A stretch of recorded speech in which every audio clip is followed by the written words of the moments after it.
Ating simula ng umaga ng mga balitang dapat nating malaman sa 774 Balita Ngayon. 774 Balita Ngayon. 30 minutong pag-uulat ng mga impormasyon at mga pangyayari sa loob at labas ng bansa. 774 Balita Ngayon. Kasama ang buong pwersa ng 774 News Team. 774 Balita Ngayon. Sa himpilang pinagkakatiwalaan sa balita at serbisyo publiko. DWWW 774, your ultimate news and music radio. At ngayon, narito ang inyong mga tagapagbalita. 774 Balita Ngayon. 774 Balita Ngayon. Maganda umaga, Luzon, Visayas at Mindanao. Ngayon po ay araw ng Lunes, August 24 to 2026. Narito na ang 774 Balita Ngayon. 774 Balita Ngayon. At sa ating pong mga headlines, panibagong taas presyo sa mga produktong petrolyo asahan ngayong linggo. Poverty rate sa bansa nitong 2025 bumaba ayon sa Philippine Statistics Authority o PSA. Pilipinas napanatili ang A-negative investment grade credit rating mula sa isang Japan-based credit rating agency. Prosekusyon, kampiyansa sa ebidensya laban kay Vice President Sara Duterte. Pagdinig sa impeachment trial, posibleng ilipat na sa hapon simula sa Setyembre. Facebook, posibleng iban sa Pilipinas kung hindi pa rin susunod ang meta sa batas at regulasyon ng bansa. Sa ating po Metro News, sa kaso ng leptospirosis sa lungsod ng Quezon, higit 200 na. Sa ating Science and Technology News, ilang mikrobyo mula sa mundo kayang mabuhay sa buwan batay sa isang pag-aaral. Sa ating pong Lifestyle News, 6,500-year-old na sanctuary sa Czech Republic natuklasan ng mga archaeologist. Mamaya sa Music Trivia, kaarawan po ngayon ng actor-politician na naging miyembro rin ng disco band na VST and Company na nagpasikat sa mga kantang Awitin Mo Isasayaw Ko at Rock Baby Rock. Sino siya? Alamin! Sa ating pong balitang kakaiba, isang lalaki sa India nagsuot ng maskara ng aso para maipabot ang protesta. Oras po natin mga kanyo, 6:40 po ng umaga. Kami po ang iyong tagapagbalita, Darlene Olanyo. At Daryl Justin. Narito naman po ang detalye ng mga balita. 774 Balita Ngayon. Panibagong taas presyo sa mga produktong petrolyo ang aasahan ng mga motorista ngayong huling linggo ng Agosto. Sa pagtaya po ng mga taga-industriya ng langis, nakasaad na alinsunod sa galaw ng presyo sa Mina Platts Singapore o MOPS, asahan ng 1 peso and 75 centavos hanggang 2 pesos and 25 centavos na kada litrong pagtaas sa diesel. Ang kada litro naman ng gasolina ay maaaring madagdagan ng piso hanggang 1 peso and 50 centavos kapareho rin sa kada litro ng kerosene. Ang panibagong oil price hike ay kasunod ng banta ni US President Donald Trump na papatawan na economic sanctions ang Iran. Ngayong araw ilalabas sa Department of Energy o DOE ang pinaladagdag sa presyo ng mga produktong petrolyo na ipatutupad ng mga kumpanya ng langis bukas August 25. 774 Balita Ngayon. Bumaba sa 11.08 million ang bilang ng mga Pilipino na itinuturing ang kanilang sarili na mahirap noong 2025 mula sa 17.54 million noong 2023. Sa datos ng Philippine Statistics Authority o PSA, bumaba rin sa 6.4% o katumbas ng 1.9 milyong pamilya ang poverty incidence noong 2025 mula sa 2.99 million na pamilya noong 2023 na unang pagkakataong bumaba sa single-digit level ang poverty incidence ng mga pamilya sa bansa. Bumaba sa record low na 9.7% ang poverty incidence ng mga individual noong 2025 mula sa 15.5% noong 2023 habang tumaas naman ang poverty threshold para sa mga pamilyang may 5 miyembro. Nakaapekto sa pagbaba ng poverty rate sa bansa ang pagtaas ng kita ng mga manggagawa sa 22%. Ayon naman sa Department of Economy, Planning and Development o DepDev, nakatulong din ang mga programa ng gobyerno gaya ng 4Ps, Kadiwa, Walang Gutom Program at Tupad upang mabawasan ang income gaps at maabot ng mas maaga ang target na single-digit poverty rate. Samantala, OCD nakatutok sa epekto ng habagat at pagpasok ng panibagong bagyo sa PAR. Detalye hahatid ni Angel Garcia.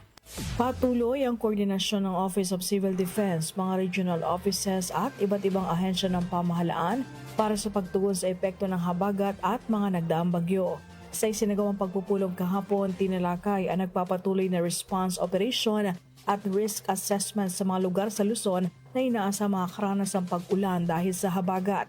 Inaasahan din kasing papasok sa Philippine Area of Responsibility ngayong araw ang bagyong Sodel na posibleng magpalakas pa sa umiiral na habagat.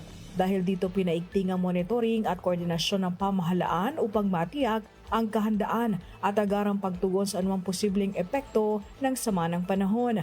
Naka-alerto rin ng OCD, regional offices sa pakikipag-ugnayan sa regional line agencies at local government unit para sa patuloy na pagtugon sa epekto ng mga nakalipas sa bagyo at habagat. Gayon din ang paghahanda sa posibleng pinagsamang epekto ng bagyong Sodel at habagat. Angel Garcia ng DWWW 774, your ultimate music radio. Maraming salamat, Angel Garcia. 774 Balita Ngayon. Pinagtibay ng Japan-based credit rating agency na Rating and Investment Information Incorporated o RNI ang A-negative investment grade credit rating ng Pilipinas na may stable outlook. Sa pahayag ni Bangko Sentral ng Pilipinas o BSP na Governor Eli Remolona Jr., nakabase ang desisyon ng RNI sa matibay na pundasyon ng ekonomiya ng bansa kabilang ang maayos na sistema ng pagbabangko, epesyenteng payment system at malusog na external posisyon ng Pilipinas. Patuloy naman umanong isinusulong ng Central Bank ang mga hakbang upang mapalapit ang inflation sa target itong 3% na nakatutulong umanong sa pagprotekta sa purchasing power ng mga mamamayan at pagpapalakas ng pamumuhunan. Taniyak ng BSP na ipagpapatuloy nito ang data-driven at forward-looking na pamamahala sa monetary policy, financial supervision, payments oversight at external sector upang mapanatili ang katatagan at kumpiyansa sa ekonomiya ng bansa. Samantala, Executive Secretary Ralph Recto hinikayat ang negosyante sa Amerika na palawakin ang negosyo sa Pilipinas. Chanel Salazar sa report. Hinikayat na Executive Secretary Ralph Recto ang mga negosyanteng Amerikano na manatili at palawakin pa ang kanilang negosyo at pamumuhunan sa Pilipinas. Ginawa ni Recto ang panawagan sa welcome reception para sa 2026 Philippine Business Mission. Hinimok niya ang mga US investors na palawakin ang pamumuhunan sa electronics at semiconductors lalo na sa advanced packaging, integrated circuit design, research and development. Nais din ng pamahalaan na mas maraming pabrika para sa pagproseso ng critical minerals ang maitayo sa bansa. Ayon kay Recto, layo ng Pilipinas na mahikayat ang mga kumpanyang Amerikano na dalhin dito ang kanilang teknolohiya, kapital at pananaliksik para makalika ng mas maraming oportunidad sa bansa. Ako si Chanel Salazar ng DWWW 774, your ultimate music radio. Maraming salamat, Chanel Salazar. 774 Balita Ngayon. Kampante ang prosekusyon sa kanilang inilatag na ebidensya laban kay Vice President Sara Duterte habang nagpapatuloy ang impeachment trial. Sa Saturday News Forum ng Kamara, sinabi ni House Prosecution Panel Member Bicol Saro Party List Representative Terry Ridon na sa ilalim pa sa cross-examination at pagtatanong ng mga Senator Judge si dating Office of the Vice President o OVP Special Disbursing Officer Gina Acosta upang matukoy ang bigat ng mga pahayag. Mahalagaan niya ang naging testimonya noong nakaraang linggo ni Acosta sa aligasyon ng misuse ng confidential funds, partikular sa umano'y utos na ilipat ang 125 million pesos na pondo kay Colonel Raymond Lachica na hindi naman anya empleyado ng OVP. Very important ho yung paglalatag ng ebidensya ngayong linggo pong ito kasi ngayong linggo pong ito itinuro ni Gina Acosta, si Vice President Sara Duterte na nag-utos sa paglilipat ng 125 million in confidential funds mula kay Ms. Acosta papunta po kay Colonel Lachica. Para kay Ridon, sapat na ang naturang mga testimonya upang maipakita ang maling paggamit ng confidential funds ng Vice Presidente ni Acosta at ng iba pang accountable officer ng OVP. Sa totoo lang, katulad ng binabanggit po natin nung nakaraan, sapat-sapat na yung pong testimonya na yon para ipakita ang maling paggamit ng confidential funds ng Vice President, ni Ms. Acosta at ng iba pang accountable officers ng Office of the Vice President. No? Yan po ang bahagi ng pahayag ni House Prosecution Panel Member Bicol Saro Party List Representative Terry Ridon. Samantala, masterminds ng Maleta Boys at ni Guteza dapat imbestigahan at papanagutin. Grace Mariano sa report. Iginiit ni House Prosecutor at Bicol Saro Party List Representative Terry Ridon na dapat imbestigahan at papanagutin kung sino ang mastermind o nasa likod ng Maleta Boys at ni retired Marine Orly Gutesa. Sinabi ito ni Ridon kasunod ng pagbaliktad ni Gutesa at ng 4 sa 18 mga dating security aides ni dating Ako Bicol Party List Representative Zaldico. Kanilang binabawi ang naunang pahayag na nag-deliver sila ng mga maletang may lamang pera sa ilang mambabatas, opisyal ng gobyerno at iba pang personalidad. Ayon kay Ridon, lumalabas ngayon na kasinungalingan talaga ang alegasyon ni Gutesa at Maleta Boys, kaya dapat habulin at papanagutin ang may pakana ng kanilang ginawa. Ito si Grace Mariano para sa DWWW 774, your ultimate music radio. Maraming salamat, Grace Mariano. 774 Balita Ngayon. Pabor ang mga senador mula sa majority bloc na i-adjust ang schedule sa pamamagitan ng pagdaraos sa mga regular legislative session sa umaga at ang impeachment trial ni Vice President Sara Duterte sa hapon hanggang hating gabi. Ayon kay Senador Ping Lacson, nagkaroon na ng pag-uusap ang mayorya na ilipat ang trial sa alas 2 o 2:30 ng hapon hanggang 7:30 ng gabi. Mula sa kasalukuyang schedule nito na alas 10 ng umaga hanggang 2:30 ng hapon. Maaari pa anyang umabot ng alas 11 ng gabi o halos hating gabi ang bagong schedule upang makasunod sila sa napagkasundo ang patakaran na isang witness kada araw at mabawi ang mga nasuspending araw na impeachment trial dahil sa sama ng panahon. Naniniwala si Lacson na praktikal ang bagong schedule upang hindi makat short o maantala ang pag-isa ng mga senador, prosecution at depensa sa mga testigo dahil sa alas 3 ng hapon ang legislative session. Handa naman umano ang defense team ni VP Sara na sumunod sa anumang magiging opisyal na schedule ng impeachment court. Samantala, senador na nanawagan sa mga magulang na palaging makipag-usap sa mga anak. Conde Batak sa detalye. Hinimok ni Senator Erwin Tulfo ang mga magulang at guardians na ugaliing makipag-usap sa mga anak upang maiwasang maulit ang nangyaring karahasan sa paaralan. Ito'y matapos may matagpo ang isang baril sa loob ng bag ng isang grade 9 student na pagmamayari ng kanyang lolo sa Pinamungahan, Cebu. Ilang araw matapos ang shooting incident sa Ateneo de Zamboanga University na ikinasawi ng 2 mag-aaral. Ayon kay Tulfo, ang pagdidisiplina sa mga bata ay nagsisimula sa bahay at ang nangyaring trahedya ay magsilbing aral sa lahat ng mga magulang at mga tagapangalaga. Nanawagan ng senador sa mga magulang na kausapin ang mga anak at itanong kung ayos lang ba mga ito at alamin kung ano talaga ang nararamdaman at nasa isip nila. Idiniin ni Tulfo na walang bata ang ipinanganak na likas na marahas at maraming mga sitwasyon ang pwedeng magpa-trigger ng kanilang dahas. Dagdag pa ng senador, hindi magagabayan pabalik sa tamang landa sa mga kabataan kung hindi sila sisimulang kausapin at intindihin ng maayos sa mismong bahay. Conde Batak ng DWWW 774, your ultimate music radio. De Batak. 774 Balita Ngayon.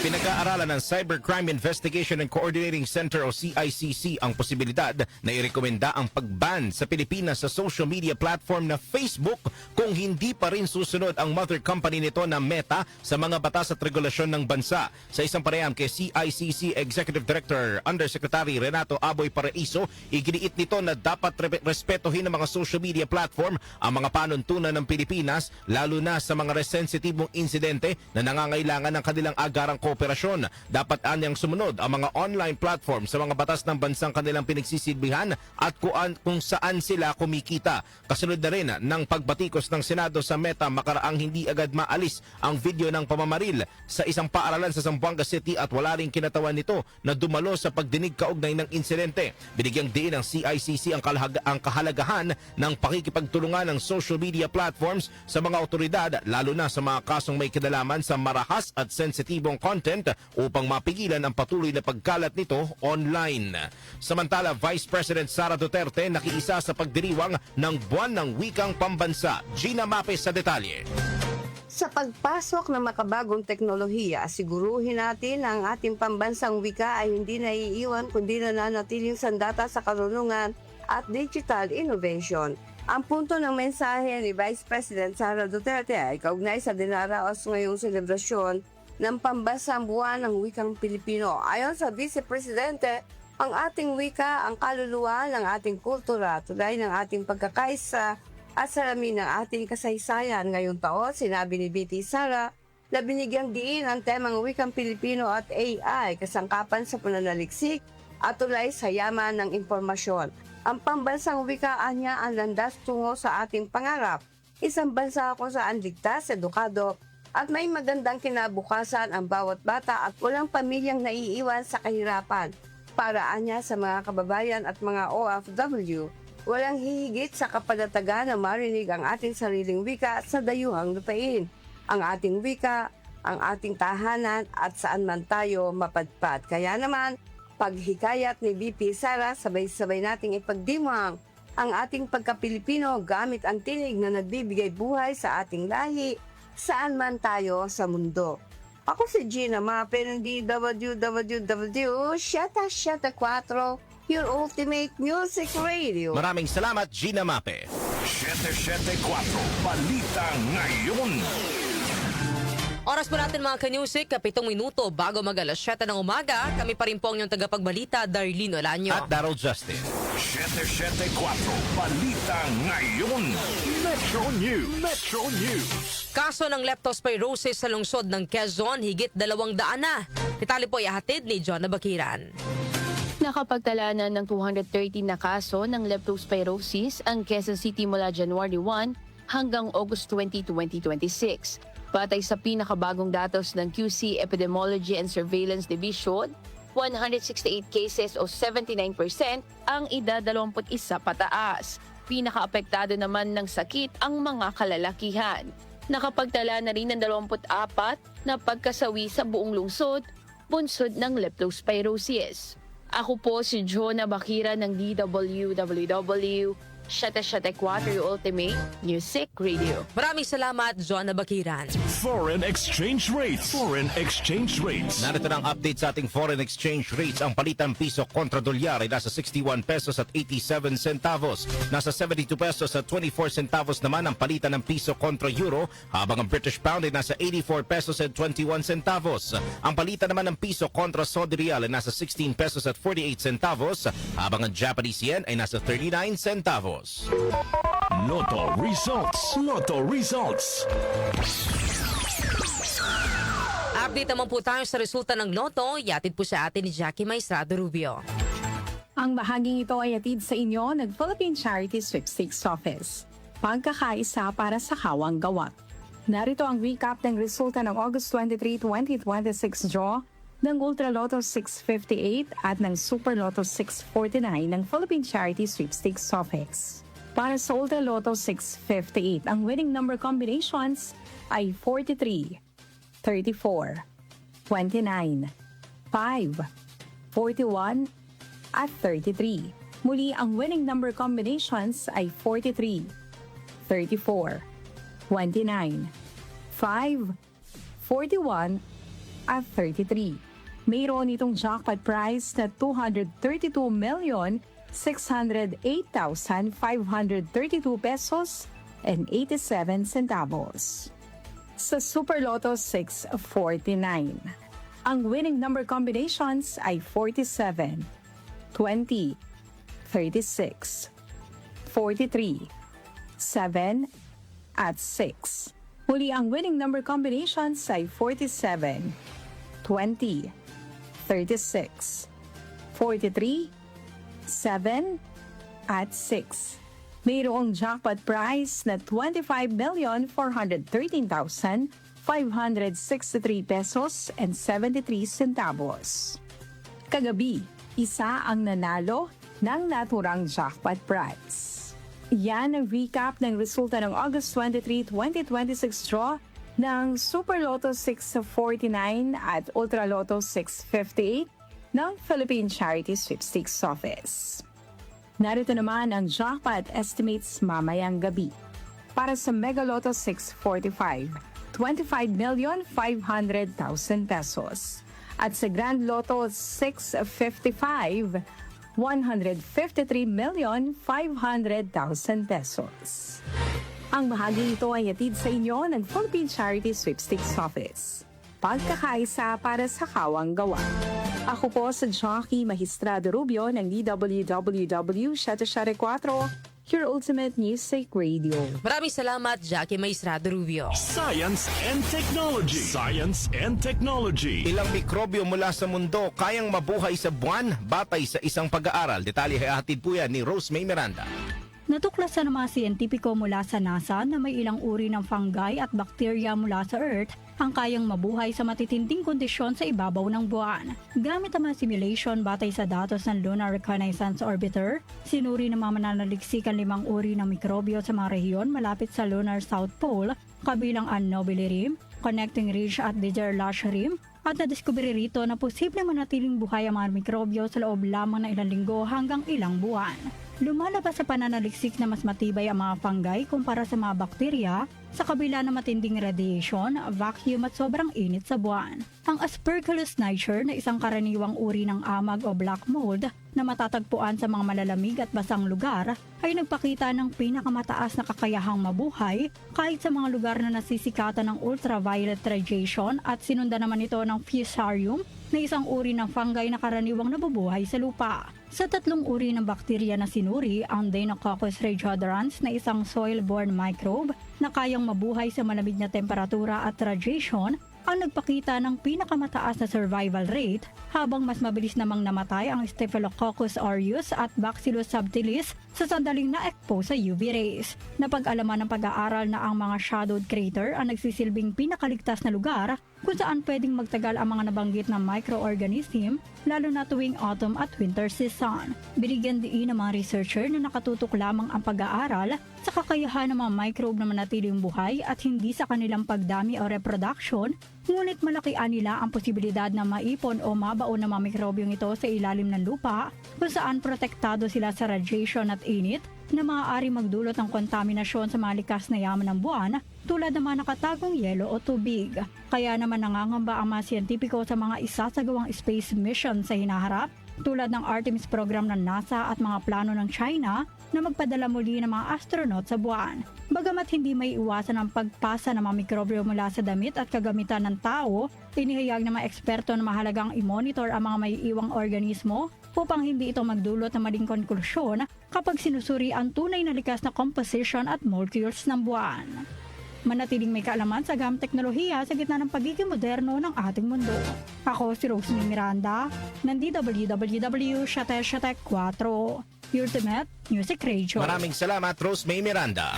Lifestyle News. Lifestyle News. Sa atin naman pong lifestyle news, 6,500-year-old na sanctuary sa Czech Republic natuklasan ng mga archaeologist. Detalye po yung hatid ni Mika Fajardo. Natuklasan ng mga archaeologists mula sa University of West Bohemia ang isang prehistoric sanctuary malapit sa Kleba, Central Czech Republic na tinatayang 6,500 taon na at kabilang sa mga pinakamatandang monumento sa Central Europe.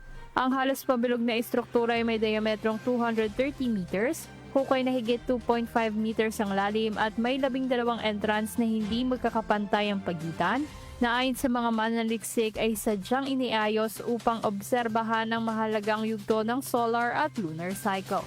2 pangunahing observation point ang natukoy sa lugar, kabilang ang isa na nakaugnay sa mahalagang posisyon ng buwan na abot tanaw sa tinatayang 18 taong cycle nito, at isa pa na nauugnay sa pagsikat ng araw sa summer solstice at paglubog nito sa winter solstice. Katulad ng Stonehenge, ginamit din ang Kleba bilang lugar ng ritual batay sa mga natuklasang bungo at sungay ng toro malapit sa mga Paskuhan, gayon din ang mga buto ng tao, kabilang ang labi ng tinatayang 18 individual na inilibing sa lugar noong panahon ng Unyatiche culture. Ayon sa mga mananaliksik, mas matanda ng mahigit 1,000 taon ang Kleba Sanctuary kaysa sa Stonehenge. Isinasailalim pa sa pagsusuri ang site at iba pang mga materyales dito upang matukoy kung paano ginamit ang mga natatanging lugar sa iba't ibang yugto ng kanilang taon. Ako po si Mika Fajardo ng DWWW 774, your ultimate music radio. Maraming salamat, Mika Fajardo. Music Trivia. Music Trivia. Mga ka-music, kaarawan ngayon ng actor-politician na naging miyembro rin ng disco band na VST and Company na nagpasikat ng mga kantang Awitin Mo, Isasayaw Ko at Rock Baby Rock. Sino siya? Alamin natin sa Music Trivia, hatid ni Kenny Acosta. Blessed Monday morning, narito na ang hatid ko sa inyong Music Trivia. Ngayong petsa na ito, August 24, taong 1948, isinilang ang TV personality turned politician na si Vicente Castelo Soto III o simpleng si Tito Soto. Bago pinasok ang mundo ng politika kung saan kasalukuyan ay isa siyang senador, musika muna ang nakahiligan ni Tito Sen kung saan nagsusulat din siya ng mga kanta. Nagsimula ang karera niya sa musika noong 1960s nang mapabilang sa combo na Tilt Down Man na isa sa mga miyembro ang kanyang kapatid na si Val. Kalaunan ay naging bahagi si Tito Sen at isa rin sa nagtatag ng iconic musical group na VST and Company kung saan kasama pa rin ang kapatid na si Val, gayon din si Bossing Vic Soto at sina Spanky Rigor, Roger Rigor, Molly Rigor, Monette Gasquel, Celso Yarina at June Medina. Ang VST and Company ay naging aktibo noong 1978 hanggang 1983 sa ilalim ng Vicar Music Corporation at ikinukonsidera bilang isa sa best Filipino bands of all time at pioneer ng Manila Sound. Ilan sa mga sumikat na kanta ng VST and Company ay ang Awitin Mo, Isasayaw Ko, Ipagpatawad Mo, Magsayawan, Ikaw Ang Aking Mahal, Swing at Rock Baby Rock. At yan, hatid ko sa inyong music trivia. Ako po si Kenny Gacosta ng DWWW 774, your ultimate music radio. Maraming salamat, Kenny Gacosta. Kakaiba! Sa atin naman pong balitang kakaiba, sa India, ikinagulat ng mga opisyal na dumalo sa isang public hearing ang pagsulpot ng isang lalaki na nakasuot ng maskara at kasuotang kahawig ng aso. Kasama ng nakamaskarang lalaki si Khandwa Municipal Corporation Leader of Opposition Deepak Ratore nang pumasok sa Khandwa Collectorate para dumalo sa lingguhang Jansunwai o Public Grievance Hearing. Bagamat tinangka ng security personnel na mapigilan sila na makapasok dahil sa kakaibang kasuotan, pinayagan din sila makapasok kinalauna nang mamagitan din ng ilang opisyal. Sa naturang pagdinig, iginiit ni Ratore na dapat siyasatin ang paggamit ng pondo para sa dog sterilization program ng lungsod. Sa kanyang reklamo, tinatayang 40 lakh rupees na katumbas ng higit 2.57 million pesos ang nagastos sa sterilization ng mga aso sa loob ng 4 na taon, ngunit patuloy pa rin umano ang problema sa pag-alagalang aso. Bukod po dito, mayroon din anyang mahigit 13,000 na insidente ng pagkagat ng aso sa lungsod sa parehong panahon na dahilan upang questionin ang naging resulta ng programa. Ginamit ng lalaking nakasuot na dog costume bilang simbolikong representasyon ng mga asong sinasabing apektado ng problema. Nagtrending naman sa social media mga larawan at video ng kakaibang protesta kung saan makikitang tahimik na nakaupo ang lalaking nakamaskara habang nakikipag-usap si Ratore sa mga opisyal. O kahit dito sa Pilipinas, partner, parang problema din natin yan, ano? Exactly. Yung mga pag-alagalang aso na kuminsan nakakakagat, 'di ba, ng mga dumadaan. Bukod sa nakakakagat sila, partner, hindi naman natin mapagkakala yung mga aso pagka hindi nababantayan, nagkakalat din sa lansangan. Yung kanilang mga dumi, pasintabi po sa mga kumakain ngayong umaga na nakikinig sa atin, yung mga dumi nila, lalo na sa tapat na mga gate ng bahay ninyo, 'di ba, talaga ma-frustrate kayo. Hindi rin ng aso, pati ng pusa. Pero nagtataka ako doon kay Kuya na nandun sa hearing kung ang sagot niya ba ay arp, arp, arp, tsaka rrr. Baka yun ang sagot niya doon eh. Kasi, pero tumutungo-tungo siya. Very good, ha? Gayang-gaya niya. Pero hindi, syempre, partner, no? Yung mga issue na ni-raise natin sa mga aso, hindi naman nila yan kasalanan. Oh, yes, of course. Dyan, of course, yung mga may alagang aso, pero hindi naman sila responsable sa pag-aalaga ng kanilang mga aso, no? Tapos yung iba nagagalit, partner, na pagka hinuhuli ng mga dog, yung mga barangay, dinodog pound sila. Bakit yung dinodog pound? Bakit hindi nyo binabantayan? Correct, oo, diba? Alaalaga kayo ng aso, papabayaan nyo lang, diba? Hayaan yung pag-alagala kung saan-saan, hayaan yung dumumi kung saan-saan, na nakakaperwisyo din, diba? Sa inyong mga kapitbahay. Konsiderasyon naman sa mga kapitbahay ninyo. Yun. So yan po ang ating balitang kakaiba ngayong araw po ng Lunes. Partner, bago tayo magtapos sa ating balitaan, bigay mo muna. Ano bang ating katanungan ngayong araw po ng Lunes sa ating pong programang Opinion Mo, Opinion Ko? Ito na nga, partner, mga kanyusik, pakisagot po ang katanungan namin. Sang-ayon ba kayo sa pag-geoblock o yung pagharang at paglimita ng content depende sa bansa ng mga social media platforms dito po sa Pilipinas, kasama ang Facebook, kung mabigo pa rin mag-set up ng lokal na tanggapan at sumunod sa regulasyon ng ating gobyerno? So yan po mga kanyusik ang ating pag-uusapan ngayong araw po ng Lunes para po sa inyong mga opinion opinyon, ipadala po yan sa ating text line 0929-321-8738 o kaya ay mag-comment po sa ating Facebook Live at sa ating YouTube channel. Inyo pong narinig ang mga may init na balita ngayong araw po ng Lunes, August 24, 2026. Kami po ang inyong tagapagbalita, Darlene Olanyo. At Daryl Justin. Dapat sa inyo ang 774 Balita Ngayon. 774 Balita Ngayon.